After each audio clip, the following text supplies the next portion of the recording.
I think it's time we reviewed a Amiga on this channel. So here we have a roughly year 2000 Amiga Speedmaster Reduced automatic, as the dial says here. I've had this watch for a couple of years now and I've worn it a little bit. I'd like to share my thoughts on why I bought it, what I like and what I don't like. And if you're watching this video, maybe you're considering buying one of these. So hopefully this helps you in your decision process. So let's start off with who this watch is for. Well, I think personally today it's one of the bargains that can still be had in the market, especially at the moment where prices have tailed off a little bit. But when we compare this to alternatives from other brands and the current offerings from Amiga, I think it's, as I say, a relative bargain. At the moment, it's still about £2,000 on the used market. It's about $2,500. And let's have a think about what we're getting for that. Well, of course, we're getting the Speedmaster aesthetic. Broadly speaking, we'll get into some of the differences and some of the bits where if you're a die-hard Moonwatch fan, you may not subscribe to some of the ideas on the Reduced. But you're getting a lot of the heritage here with Amiga. The aesthetic is very similar to the classic Moonwatch.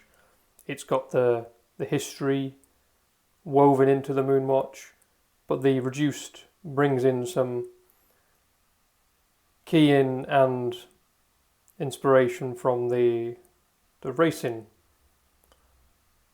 industry. In fact, Amiga released some of these Reduced models in collaboration with the likes of Michael Schumacher's. You might have seen the yellow dials and the red dials. I think they look especially interesting when they combined with the red and yellow leather straps. Anyway, what we're looking at here, it's 39mm across the bezel here, as opposed to 42mm on the regular Speedmaster. And therefore, this is aimed at somebody that wants the Speedmaster look in a slightly smaller package. And of course, you get the automatic self-winding, whereas on the regular Speedmaster, you have to wind it manually. Some people will like that, some people won't.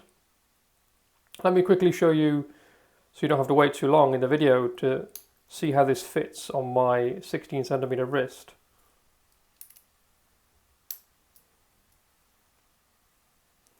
There we go. So we can see it's a good size.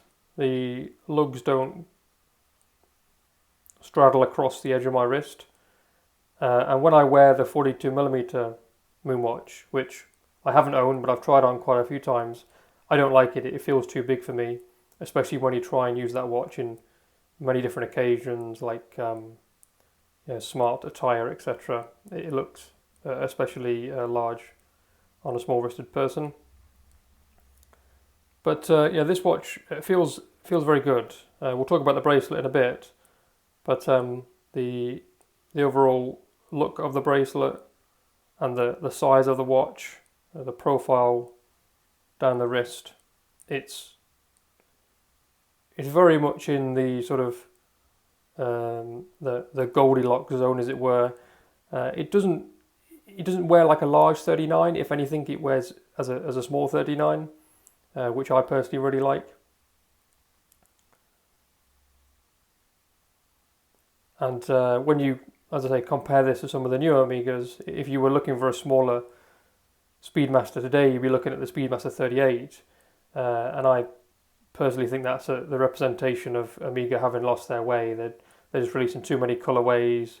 The dials are completely overly complex. You've lost any notion of the heritage of the original Speedmasters. Too many limited editions. I think I've got no interest in the new Speedmaster 38. But whereas this one, at first glance, most people would just think it's a regular Speedmaster. So that's probably who it's for. Maybe one thing to cover off on the limited editions that I talked about being over the top today. When we think about the limited editions of the Reduced, we talked about the Schumachers, but they also released a couple of Japan-only ones where they had the same look as this, but it was reversed. So you had a white dial with black hands, and even also a Panda version. They're very, very nice. Quite hard to find though. You pay upwards of £5,000 for them, and you normally have to source them in Japan. This model that I've got here is from about the year 2000, so it's the original model number, which was released in the late 80s, 3510.50, which means that it comes with the Hesselite acrylic crystal. And for me, I really like that. That sort of harkens back to the original Speedmasters, and even feeling it, like I can't communicate this on video, of course, but feeling that the crystal, it feels like sort of neo-vintage, and the profile of it is very special in my opinion. I mean, if you look at the profile of the crystal and this very unique profile of the bezel, look how stepped out that bezel is. It reminds me a lot of the top hat Submariners from back in the day. It's definitely one to be aware of if you're not familiar with the profile of these, because it can be quite striking. I personally like it. Whilst we're on this angle, we should also comment on the pushers here. This is one thing that catches a lot of people out. Because of the way in which this movement's built, you've kind of got the original base movement, and then you've got the chronograph module on top of that.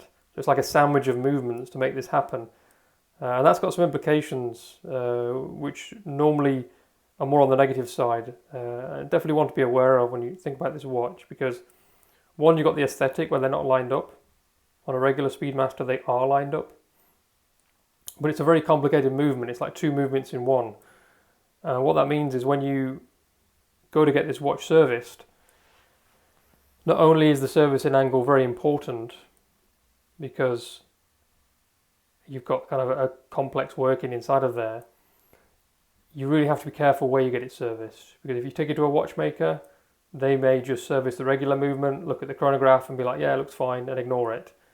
So for these, personally, I got mine serviced a couple of years ago. It went back to Omega directly for peace of mind, but it cost a fairly significant amount. It's about £650 to get it serviced. And when you think these watches are costing £2,000, you're looking at 30% of the cost of the watch to service it, which means if you can find a watch which has already been serviced by Omega directly, there's a lot of value there in having that service history and sort of peace of mind that what is a fairly complex movement for most regular watch makers and watch servicers, that's been done by the professionals, as it were. So like I say, this one was from about the year 2000, so it comes with the older movement, the Hesselite crystal, and then if you look around at every 5 minutes, you see the 5, 10, 20, 25, these Arabic numerals. I think they are unnecessary. They add up to be a very, very cluttered dial, in my opinion. Like, there's too much going on in this dial. Already you can see the sub-dials fighting for space. They're pushing out. Whereas on a normal Speedmaster, they sit nicely in the middle. So you're already fighting for space, and then they've added these Arabic numerals every 5 minutes. That's unnecessary, and Omega agreed. When they released the second iteration of the Reduced in 2006, the 3539.50, one of the changes they made was they got rid of these numerals. So if you're going for a Reduced, be aware there is a second iteration. It's a bit more money. You're going to pay more like $3,000 on the used market, but it comes with a updated movement. It comes with a sapphire crystal, and it comes with a cleaner dial. So if you have the option, and you're not particularly a lover of the Hesselite, it does change the feel of the watch a lot. With Hesselite, you get kind of this really nice sort of glow on the outside here, which is sort of it's a call to a bygone era era and adds to the neo-vintage appeal. But you've got a fairly limited time space to acquire those second gens. They got released in 2006, stopped in 2009. Like I say, they attract a premium because of that, and also because of the newer features.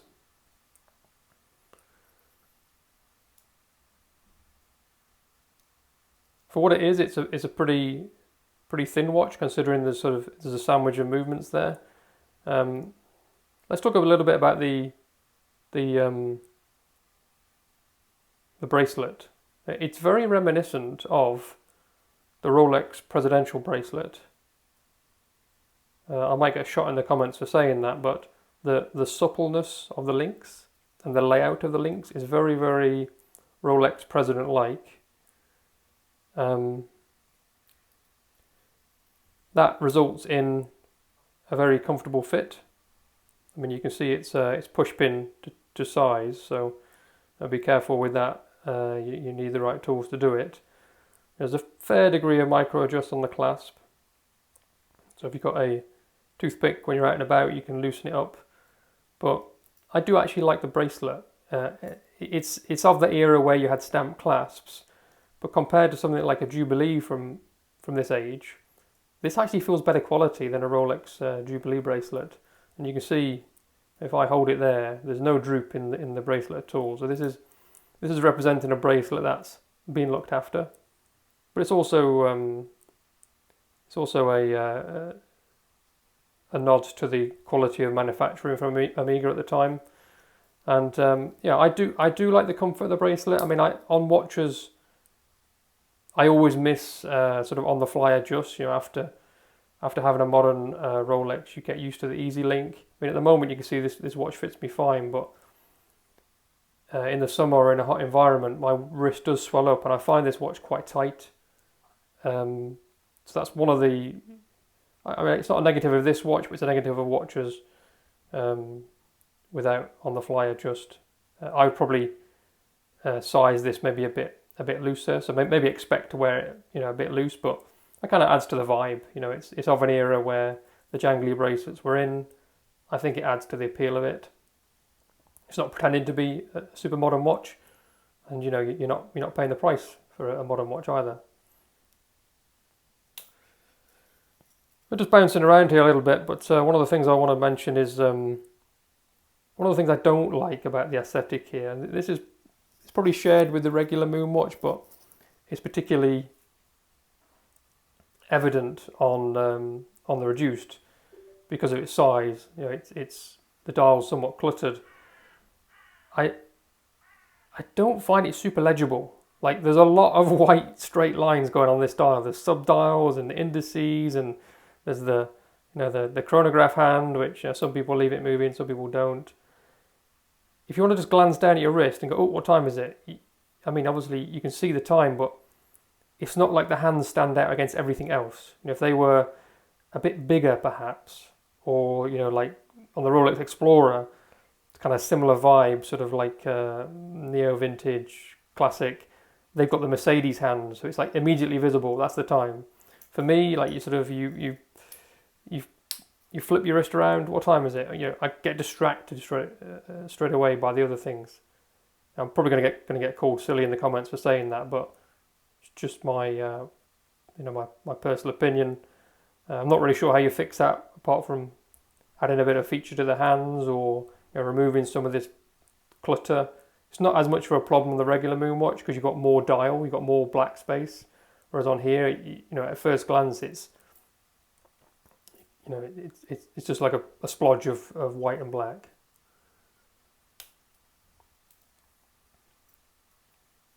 Maybe I can finish by showing you what this looks like in comparison in size to some other watches. So the watch that I normally wear the most is a modern Rolex 36mm datejust. So here it is next to it. I'll try and line up the center there. So you can see 39mm is definitely bigger than 36mm. No doubt about that. You can see the lugs are larger. The dial is evidently larger, and this is flatter as well. Whereas the fluted bezel of the the date just kind of gives you an easy run into the dial, which makes it appear even smaller. But when you're on the wrist, it's not like night and day. They don't wear terribly differently. Around about the size, the size of them there on the side is relatively similar. This is clearly a bubble oyster case, sort of quintessential Rolex, whereas this is, I kind of prefer the side of that, in a bit more utilitarian, flat, top hat-esque profile to the case. That's more interesting. This is like a interesting urban architecture, whereas this is kind of a bit more everything to everyone. But some might say this is like an ideal 2-watch collection. This is kind of like, this is more formal occasions where you could wear it any time, whereas this is like a go anywhere, do anything. You sort of question, would you wear it with a suit? In which case you bring in the datejust. Let's have a look at it compared to Casio F91W. You see it's even sort of overpowering that. And then the other watch that I wear a lot is my Garmin still for health tracking. This is the Instinct 2S, which is, I think, 41mm, so they're broadly similar, aren't they? I mean, the Speedmaster dial, sort of, because of the flat bezel, I always think it does look a bit bigger than its 39mm when you have it off your wrist.